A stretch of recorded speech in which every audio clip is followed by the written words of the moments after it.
other than the outcomes of the ANC NEC Lekgotla from the point of view of the alliance partners, but also from the governing party itself. Political analysts Asanda, Ngoasheng, Prof, Sipho, Seepe, Ongama, Mtimka joining me now tonight for this conversation. Good evening to you all, and thank you very much for joining us. Ongama, let's start with you. I mean, we are, of course, as we're sitting now, reading reports coming in of a fire that has started at the Waterkloof Air Base currently. There are, of course, pictures that are emerging. Of course, we don't know what the details are, and we are just assuming here because the details are unknown. But if we are correct, and this is possibly linked to the numerous other national key points that have been hit by fire by mysterious people in these factional fights within the ANC, are we at that point where we can now clearly say that this organization as a whole is becoming a threat to our democratic gains? I like that you put it that way.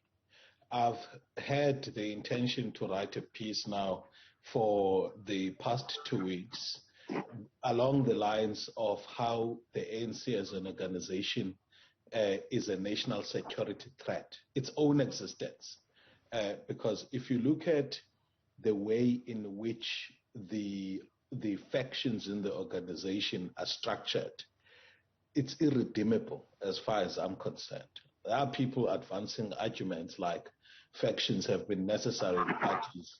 But as far as I see things, we've reached a point where it seems to me that the idea of party sustainability and continuity is is in fact subject to the ideals and political imperatives of factional survival.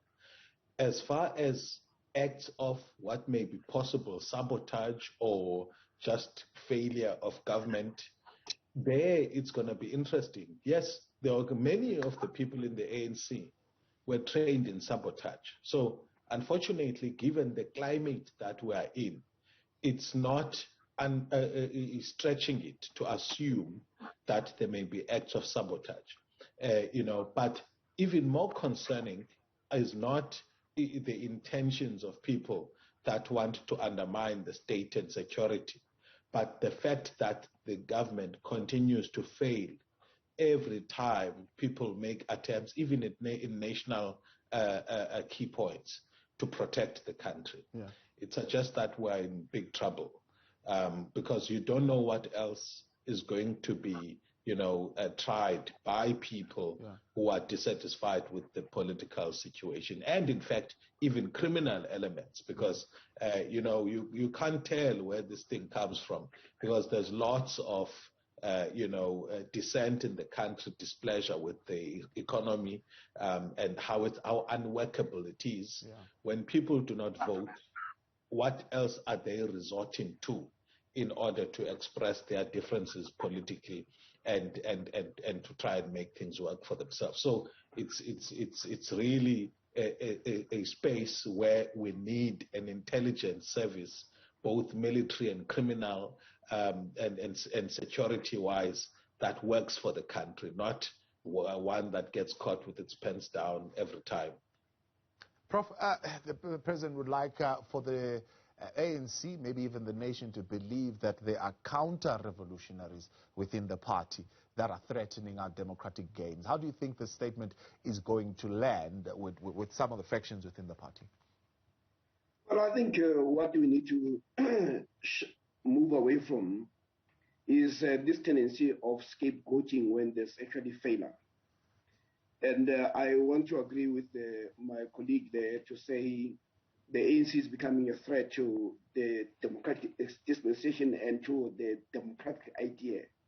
What is happening is that the people do believe in the democracy. And the more they are told lies, the more they are told they are given promises that are not met. It creates an environment where people begin to no longer to trust this democratic dispensation. And if you listen to the president, what he was detailing as he began his speech was a description of failure, a failure at the level of the economy, all the notion, this thing of triple challenges that we have of poverty, inequality, and unemployment is something that the ANC has been talking about for the last 10, 15 years. So there's nothing new in it. What was not acknowledged is that we're here because the ANC is failing.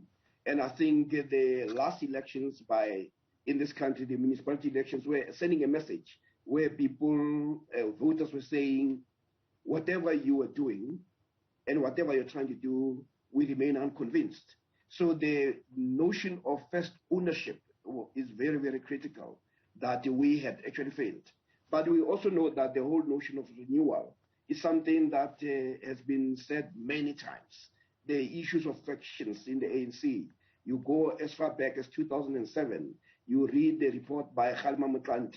It talks about factions, gatekeeping, the buying of votes, buying of members.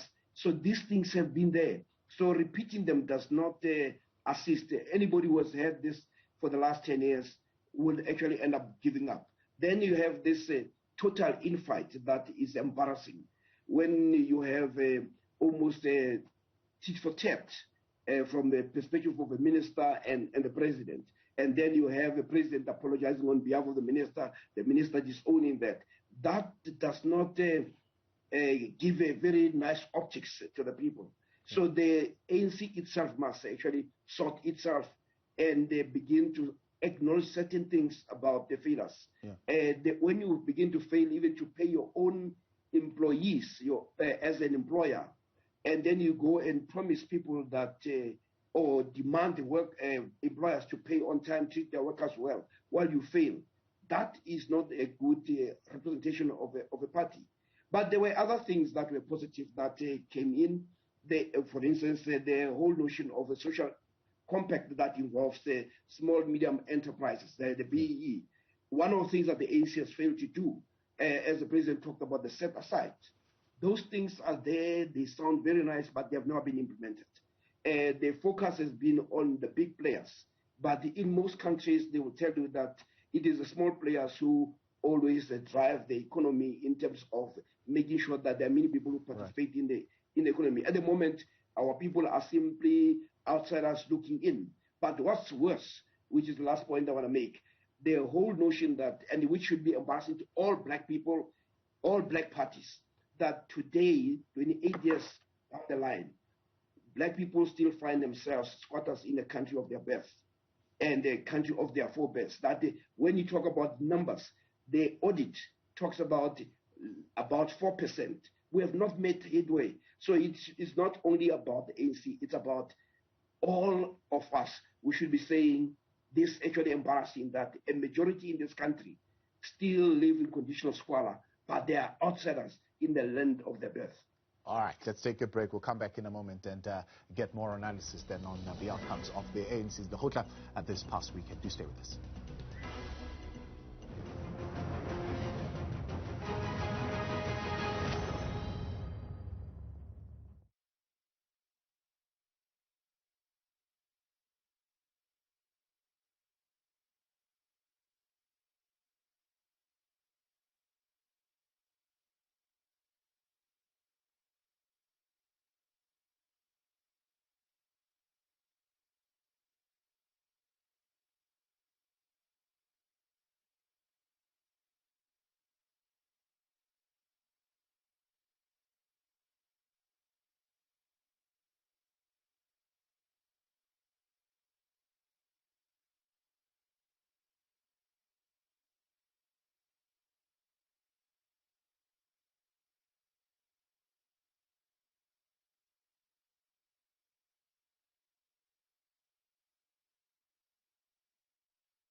Welcome back live here on In Focus on political analysis. Then to the address earlier on, closing remarks from President Cyril Ramaphosa following the ANC's NEC Lekgotla that took place this past weekend. And as all that is happening, of course, we're watching very closely news coming from the Waterkloof Air Force base. The national key point, you're seeing there the place being engulfed in flames. You're looking all of this in the context of an ANC that is fighting within itself, Asanda, but wanting to assure us that they can protect all of us, and in fact, they can renew themselves and do better. Is there reason to believe them? Clearly, their alliance partners don't even believe them anymore. They're saying, you know, like, we're tired of this thing of yours of saying you will implement recommendations and nothing ever happens. Others are saying, well, consider the source itself. It's a part of the problem. But, of course, they are seemingly wanting to stand on the side to say, you guys are the ones who are not implementing these recommendations. Well, I mean, I think that I've been on record as having said many times that the ANC is holding South Africa hostage, and we are sitting in a situation where 55 million plus people are being held hostage by an organization with 1.4 members that are on record. And we are finding ourselves now with the very organization that is charged with governing South Africa being the biggest threat to our democracy. And this should not come as a surprise, because the ANC has for a very long time disregarded and had no interest in running a clean government, had no interest in delivering for the people of South Africa who put them in power in the first place. And so if you think about the history of the ANC, going back all the way from the arms deal, there has been, a culture of having all these commissions, but never doing anything or implementing any of the recommendations from the commission. So it's no wonder that people, steal money and know that they're going to get away with it because they've seen it as far back as the arms deal. We are coming out of a situation where we're still waiting for the commission around the PPE tender corruption, and now we've got 11.4 billion that's just landing from the World Bank, which is also going to be yet another commission that we're going to deal with, because the ANC, I can guarantee and put money on it that they are going to eat that money as they have done, in previous instances. We are in a crisis as a country. I see people making jokes and, talking about, Lindiwe Sisulu versus Cyril Ramaphosa as if it's a boxing match, and it's really funny. It's not funny. This is our country that the ANC is playing with like a football. This is the future, our future, and our children's future that they are playing with. That World Bank loan is going to have to be paid back by my children, my grandchildren, for money that never will reach the ordinary South African. And I think we're at a point where the theory called social contract in politics is at play, wherein the will of the people that was handed over to government for them to govern us is no longer in place. And that's why we are seeing things like sabotage at key national points. And I'm at a point where actually it doesn't matter if it's the RET forces that are now attacking key points, or if it's criminals, or if it's random South Africans who are dissatisfied. The point of the matter is the ANC opened the gate in July of last year, and nothing was done. And we are now basically reaping the rewards of that open gate that Cyril Ramaphosa not only opened wider, but actually ripped off the whole gate by not firing the Minister of the Minister of Defense at the time, Nosiviwe, by not firing or figuring out a way to punish the Minister of Police. I mean, when you think about that incident of July, where it became very clear that our country, which has some of the best scientists, has some of the best, information technology experts, could not and did not have any cybersecurity. And that's why they relied on the live Twitter stream that we as ordinary South Africans were looking at for clues. Yeah. How ridiculous do you have to be in governance for you to be able to see that? And a lot of the stuff that I talk about may seem to be focused on government, But the ANC is the one that is in government. And the ANC is the one that continues to fail. And for me, what's even scarier is that we are in this delusional phase as South Africans where we expect, a bunch of criminals at this point who have their fingers, they are accused very clearly in the Zondo Commission. They sit at the NEC, the very NEC that's making a statement claiming it's going to deal with corruption. Are they now telling us they're going to deal with themselves? Yeah, big question, that one that you're asking. Ongama, the ANC saying we want to get into the fray, enter the fray in this debate on immigration so that it is infused with a sense of Pan-Africanism, saying we need to deal with this element that is having an anti-African sentiments within these arguments around immigration policy. Of course, they're talking this because of the various marches and the various campaigns that they are seeing happening, Operation Dudula and so on and so forth. This is too little, too late for them to now jump and say we want to enter into the fray. What debates must you enter when you govern and can actually take decisive actions at the level of the state to actually make sure that the situation doesn't become what it is? A number of things. One, the level of corruption in our ports of entry, as well as the flawed systems within the Department of Home Affairs, can getting those right can actually make South Africa, the contribution of the ANC, better and quicker than entering the debate that's being started by opposition parties and groups that have got legitimate interests, because they don't have the power that government has. So government, in my view, shouldn't be entering debates, but should actually be leading by taking the right corrective actions at every aspect of the entire chain of